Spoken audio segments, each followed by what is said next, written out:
আপা, আমাদের প্রত্যাশা, আমার মনে হয় আপনি আমাদের সাথে একমত হবেন, যে আমরা দুর্নীতিমুক্ত বিটিভি বা সঙ্গীতাঙ্গন শিল্পকলা চাই, সিন্ডিকেট মুক্ত সঙ্গীতাঙ্গন চাই, এবং আমাদের এই যে 10% কাটে বা সামান্য পেমেন্টটা ডে বাই ডে কমছে, এগুলো তো আমাদের বক্তব্য। আর আমাকে বলতেই হচ্ছে, আসলে আন্দোলনটা আমি শুরু করিনি।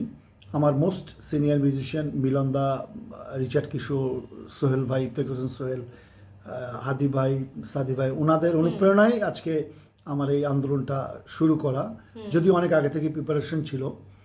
তো যাই হোক, এই সিন্ডিকেট নিয়ে আপনি কিছু বলেন, এবং আমাদের নতুন ডিজি, উনি অভিজ্ঞ এবং খুবই গুণী মানুষ, আমাদের অনেক প্রত্যাশা। আমি শুনেছি যে আন্দোলনের পরে আমরা একজন খুব ভালো একজন আপনাদের মানে আমাদের আন্দোলনের পর যেই ডিজি এসেছেন বিটিভিতে, উনি অনেক সম্মানী একজন ব্যক্তি।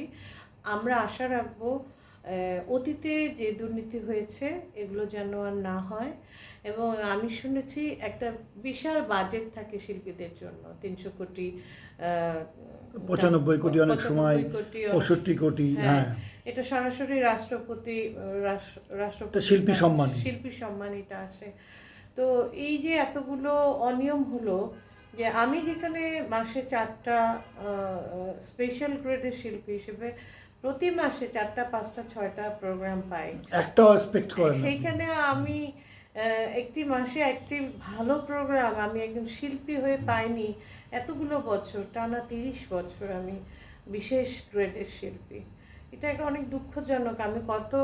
আমরা কত বঞ্চিত হয়েছি, শোষিত হয়েছি সিন্ডিকেটদের কাছে। এবং জীবনের সবচেয়ে সুন্দর সময়টা আমাদের 20টা বছর, মানে 15টা বছর, 20টা বছরে কত গান করা যেত, কত কাজ করা যেত। আমরা কিন্তু নতুন জিএমও পেয়েছি সম্প্রতি। আমরা বিটিভিতে সম্মানী একজন ব্যক্তি এসেছেন। আমি আশা করব আপনারা মানে অতীতের সব কিছু দুঃখ কষ্ট, আমাদের যে যন্ত্রণা শিল্পীদের, এটা মুছে দিয়ে সমস্ত শিল্পীকে আপনারা প্রপারলি কাজে লাগাবেন। এই যারা সত্যিকার অর্থে গুণী শিল্পী, এবং অনেক জুনিয়রদের মধ্যেও অনেকে ভালো গাইছে, হয়তো প্রোগ্রাম পাচ্ছে না, তারা যেন তাদের যোগ্যতা অনুযায়ী প্রপার, আর পেমেন্টটা বাড়ানো উচিত। আসলে এত অল্প মানে শিল্পী সম্মানী, এটা বাড়ানো উচিত। এটা আমি আপনাদের কাছে অনুরোধ রাখবো। আপা, এখনো কিন্তু আমাদের সেই যে আগের দুর্নীতিবাজ, আপনার সুমন গং, মাহফুজা আক্তার বা তহিদ গং, এখনো কিন্তু বিটিভিতে বহাল আছে, বহাল তবিয়তে আছে। ওদের তো আমরা বিচার চাই। আপনি জানেন আমরা আবেদন দিয়েছি, আপনিও স্বাক্ষর করেছেন। তো ওদের একটা কিছু হওয়া দরকার। আসলে যারা যারা দুর্নীতি করেছেন এবং প্রমাণপত্র সহ যদি অবশ্যই তারা আমাদেরকে বঞ্চিত করে থাকেন, এবং যেটা আমি দেখছি বর্তমানে অনেকেই তাদের অ্যাকাউন্ট চেক করছেন, যে তারা তাদের চাকুরি অনুযায়ী তাদের প্রপার্টি। আপনার পাশেই কিন্তু ই ব্লক একটা ফ্ল্যাট আছে তহিদ সাহেবের। তো এখন উনি একদিন আমাকে বলেছিলেন, আপনারা তো বুড়া হয়ে গেছেন। আমি বলছি, বুড়া তো তোমরাই বানাইছো, আমাদের 15 বছর কাজ থেকে বঞ্চিত করছো, তোমাদের মতো মানুষ। কত বড় বাজে কথা। এবং এইটা যখন আমি শুনলাম না, আমার কাছে মনে হলো যে আমি কেন গান করেছি, আমি কেন এই দেশে থাকলাম, কেন আমার জীবনের এত দামি সময়গুলো আমি নষ্ট করলাম এই দেশে এইরকম অ্যাবনর্মাল লোকদের কাছ থেকে।